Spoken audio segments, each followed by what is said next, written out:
All right, welcome to the weekend series preview with me, Stephen Willis, and Chad Smith. Right here, we're going to talk about Ole Miss versus South Carolina this weekend. Before we get started, though, I want to tell you about the Ole Miss Athletics Foundation's push for the Vault Society. The Vault Society is a 5-year commitment of support. A membership starts at $5,000 a year, and there's a benefit chart on the site. Well, you'll also get points with that, and as you know, seating points lock in. I think this week. I think this is the deadline for seating points to lock in. And that means all gifts to Ole Miss between now and June 30th will receive triple points, but we need to lock into seatings this week. Red points are non deductible and go towards priority seating. Blue points are 90% tax deductible and go towards parking and non home ticketed games, postseason bowl games, and neutral site, etc. If you have any questions, go to the site at give2athletics.com. Again, that website is give2athletics.com. Also, I'm proud to be a partner of the rebelwalk.com. We do a lot of great stuff. Evelyn and her crew do a fantastic job providing a subscriber level experience for no money. It's only a time commitment, and well, time's precious. We all get that, but it's going to provide what you need. It's going to allow you to be a informed fan, and it's going to allow you to have fun and follow Ole Miss in a positive way. So go over to therebelwalk.com for more information. All right. Here for the weekend preview, we got Chad Smith on the phone. We're going to talk about Ole Miss versus the South Carolina Gamecocks. I'm going to be honest, Chad. I don't know much about the South Carolina Gamecocks. What's going on with them? Well, they've actually done pretty well this year. They've got a 26-12 record, 11-7 in 11-7 in the SEC, and coming into this series, they're a little more limping like we are. They've had some tough series this year where they could have won a couple more games actually, but they came up against the likes of LSU and Vanderbilt took care of them. Where in one of those games, South Carolina actually had a chance to take the series. So this is not going to be an easy task at all for Ole Miss this weekend. They can do it all. They're pretty much a well-rounded team. They can bat for power. They can hit the ball, in spots where they need to. They can also steal a lot of bases. And in just a moment, I'm going to tell you a little bit more about their two main guys that can hit the ball out of the park at will. Okay. Well, that's a scary thought to think of. Before we move on to that, any status update on Gunner? So nothing publicly that has come out about Gunner being out this week. All systems are go unless he starts to warm up on Friday night for his pitch or for his trip to the mound. If he starts to experience that stiffness, that soreness that he had on Friday this past weekend, then you're going to see another start by Diamond. Coach Bianco is not going to harm his. I think we all know Coach Bianco is not going to harm his ace, and that's not just for us for the rest of the season. It's more because Gunner is a part of the family, and Gunner has a huge career ahead of him. So we want to make sure that everything's in good shape and he moves forward and heals up properly. Should he need another game, we'll push him to the next weekend. Okay. And for basically last week, for 23 innings, LSU kind of dominated all three phases batting, pitching, and defense. But the last 5 innings, Ole Miss kind of found their groove. Is that more of what we can expect from this team, or do we have reasons to be concerned? A little of both. At this point, we're looking for a lot of production from our freshmen, and they really came through on Saturday or on Sunday. Excuse me. Was it Saturday? No, it was Saturday. I Saturday. apologize. It's been a few days, but Saturday. So we had a lot of production in the latter half of the game from our the bottom of the lineup. TJ McCants is one. He blasted that grand slam homer. That got us tied. But before that, uh, we had, let's see, just looking through the notes from last week, Leatherwood is another one. He has really stepped up and really brought some power with him as well. You can start to see Cale Baker's bat come around. He had a few hits this weekend, and as well, we need Ben Van Cleve to find his stroke as well. But as far as the bottom half of the lineup, they really started to contribute this week, and we almost need to get a little bit more out of the top of our lineup, what we spoke about last week, and get us started. Start us out, get us 2 or 3 runs in the beginning of the game, in the first inning or so, and really blow it wide open. Let the back end of the lineup come up and just blow it open.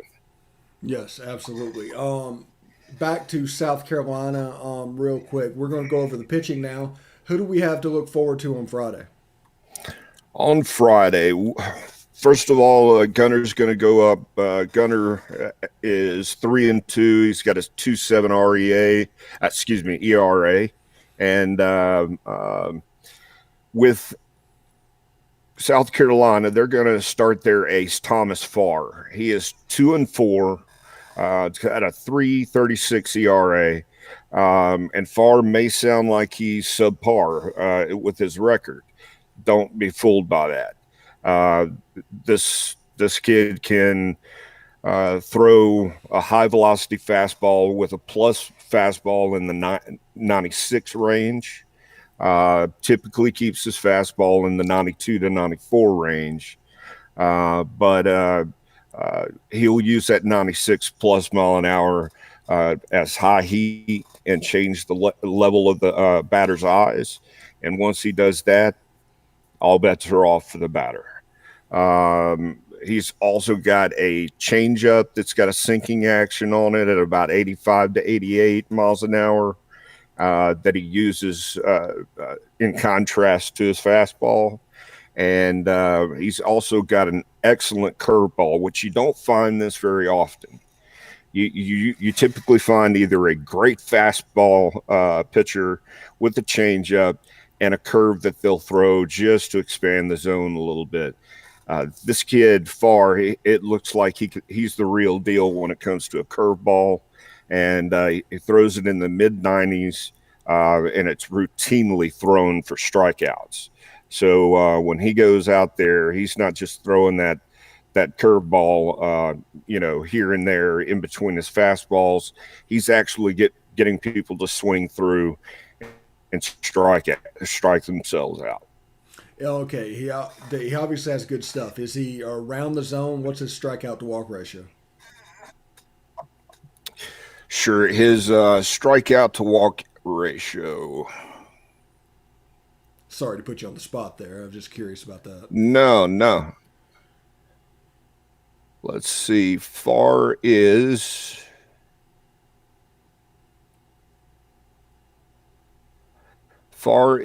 he's got 69 strikeouts to only 26 walks. Okay. So he's not, his control is not 100% all the time. He's not a huge strikeout to walk guy, but the way that he works the zone, if we take the bait and hit for that 96 mile an hour fastball, and we don't hit the curveball well with this guy, he's going to eat our lunch on Friday night. So we definitely need to step up and jump out to an early lead, stay on it, and ride that wave all the way through the finish. And before we move on to the next pitcher, I have a question for you. Do you think it's better to be a first pitch fastball hitting team with a guy like this, or to work the count a little bit? Yes, actually, you stole one of my lines from my article this week. So that's exactly what I was saying. I fully believe that with a fastball pitcher, and even a pitcher in general, any general, I believe the number of strikes, first pitch strikes, is somewhere in the level of 67%. Is how many strikes you're going to see thrown as a first strike. With this guy, he's going to be up there, if not a little bit above. You go up there and swing away your first strike. Okay, you can be a little bit more selective after that, but swing away your first strike. And if you're a timid hitter, that's what he's counting on, because you're gonna see that 96-mile-an-hour fastball and the spin on it and the way it looks, and he's going to make sure to change it up around the zone next time and plug in that curveball at will. That's deadly. And is he a righty or a lefty? He is a righty. Okay. All right. So moving on to Saturday, what can we expect from that matchup? Sure. So Nikhazy will get back up on the hill after a really heartbreaking loss last week to LSU. He pitched such a good game, but uh, you know LSU was just more relentless that day, and they kept plugging. And unfortunately, he went down with the loss to make him 4-2. But he's still got a 181 ERA. When you look at the opponent, South Carolina is going to bring in right-handed pitcher Brandon Jordan. He's 4-2. He's got a 3.04 ERA, and he's allowed last week against Arkansas. He allowed only 2 runs on 3 hits in 4.2 innings of work. That's not too shabby against the number 1 team in the nation. He didn't stay for very long, of course, but the main pitches that he's known for, he's got a fastball that's 90 to 92 miles an hour, may be able to push it up to 94, 95 when he leans back a little bit more, pulls back a little bit more. But his biggest pitch is his slurve. His slurve has tight rotation, elite tight rotation at 26 to 2700 RPM. What that means is it is moving. It's going to have depth. It's going to have action. It's going to have that tight rotation that you look for in an elite breaking ball. So we need to be watching for that and learn how to hit that very quickly. The best way to attack him, I know that was your next question, Stephen, but the best way to attack him is attach the first pitch. You attach him as a fastball hitter, attack that first pitch, and the analytics show that that's what they need to do. It's most likely going to be the curve. It's most likely going to be a fastball, so that he can play his curve and develop his strike zone out to the left and the right, just so that he can make sure he can get all of the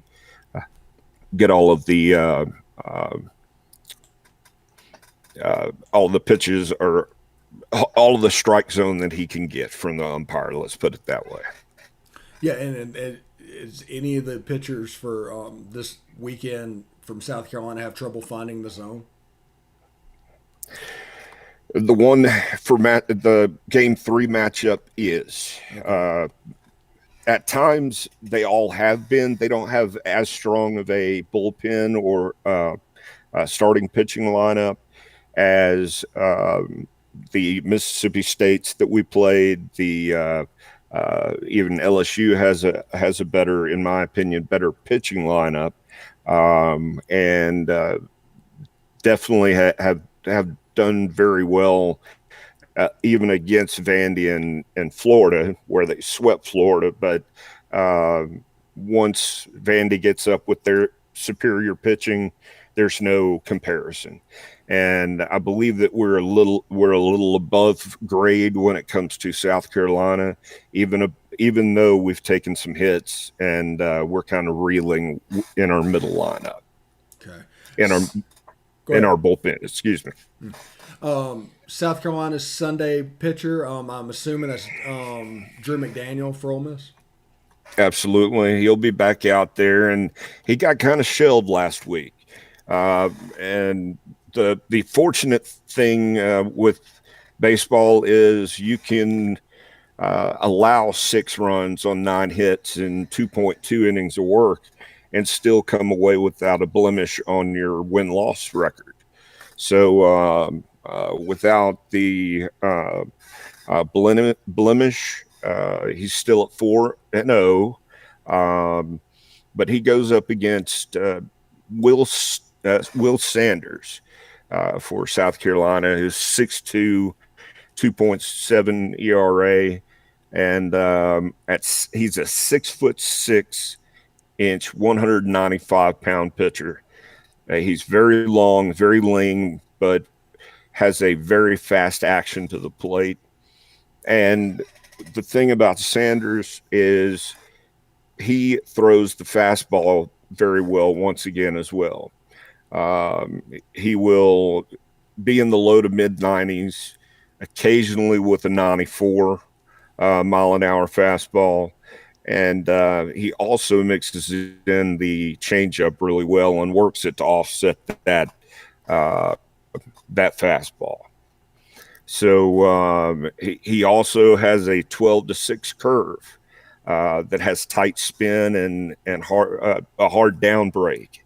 So it's going to throw the hitter off quite a bit.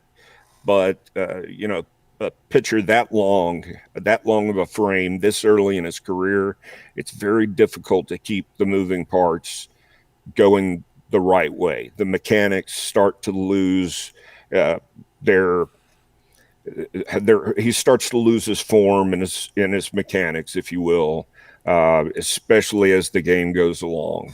Uh, this kid's going to be a great kid once he gets to his junior year. So he's going to be an excellent pitcher. It's a good thing we get to play him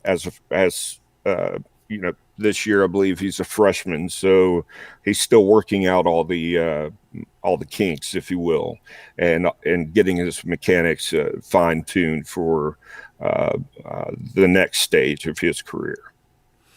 All right, switching over to the batting order for the South Carolina Gamecocks, I am a little bit concerned because the one thing I know about South Carolina is their ability to hit the long ball, and I worry with our fastball centric pitchers, there's going to be a chance for balls leaving the park. Am I wrong there? No, you're exactly right. You're exactly right. Two guys that I'm really worried about for Ole Miss, and the Rebs have got to come out and attack these guys. So the first guy I'll mention is Brady Allen. Brady Allen is typically the leadoff, or he's been in the number 2 and the number 3 hole. His batting average, he's batting for 320 right now, but he's got 11 home runs, one of 2 Gamecocks to have more than 10 home runs. And he also has 8 stolen bases when he gets on. So we want to limit this guy. We want to tie this guy down, preferably when we want to strike him out at the plate and not even allow him on the bases. But he's one of them. The other one that I'm concerned about is Wes Clark. Wes Clark has 15 home runs on the season so far. Just Wes Clark.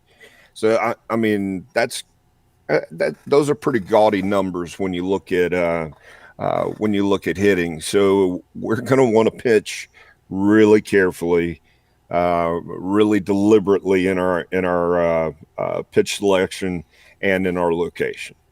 Yeah, it sounds like a couple of people that you just really don't want to mess around with. Other than those two, what are we looking at just with the rest of their lineup? Sure. Most of them are in the high 200s, uh, anywhere from 240 to 270, 270, yeah, 278 batting average. So you get a lot of pitch outs, or excuse me, strikeouts with this team.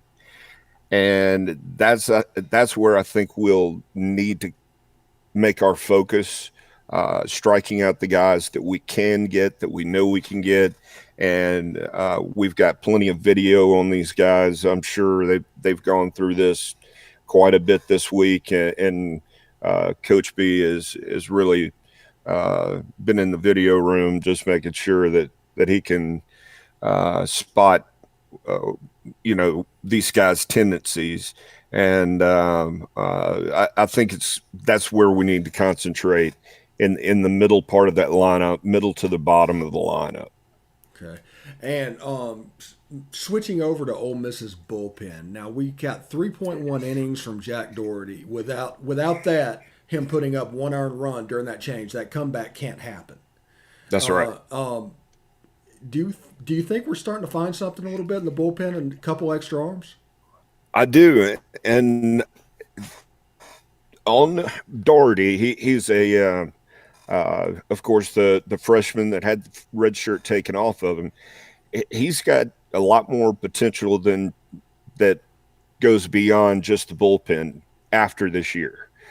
This year we've got the number of starting pitchers we need so far. Let me say that I don't want that to come back and get us and us have to go to another change because of an injury or anything. But Jack, allowing him to come back out into the from the bullpen, that will allow him the ability to learn from his teammates, learn from his mistakes, and I believe Coach Bianco has really found kind of a crown jewel in the rough, a diamond in the rough, if you will, a diamond in the rough in that bullpen. So by doing that, he's also made this other change by moving Diamond into the bullpen, which, if you remember on the times that he's come in, he started in Gunner's place on Friday night and actually did a very good job while he was he was starting in the place for our Friday night ace. I think he should be commended for what he did. He pitched very well. What's letting us down right now is our and I'm not trying to call anybody out or anything like that, but the middle part of our lineup is where we need to have it shored up. If Gunner's good to go this weekend, Friday, and then Nikhazy starts and McDaniel starts, and they can have decent outings. I would say 6 innings from the first two guys to 4 innings from McDaniel. Let him grow, keep continuing to progress. Then you can bring in Jack Doherty. You can bring in Derek Diamond to eat up some of those middle innings and pitch around them. Make them more of a surprise and use those plus fastballs and plus pitches where we need to. Then you get to our closer. Poor Taylor Broadway. I hate to say anything bad about him. I mean, he went out there and performed a gutsy performance, and hats off to him. And I think he's going to be relied on to do more of that this year. But if you went up to him and interviewed him right now, he'd probably be saying, "You know what? I want the ball in my hands at any time. Give it to me." So we're going to get past that. Yeah, you don't get that role that he has without having that mindset to begin with. Well, that is our Ole Miss versus South Carolina preview with Chad Smith. Thank you for tuning in. For Chad, I'm Steve, and of course, I leave you with Hotty Toddy.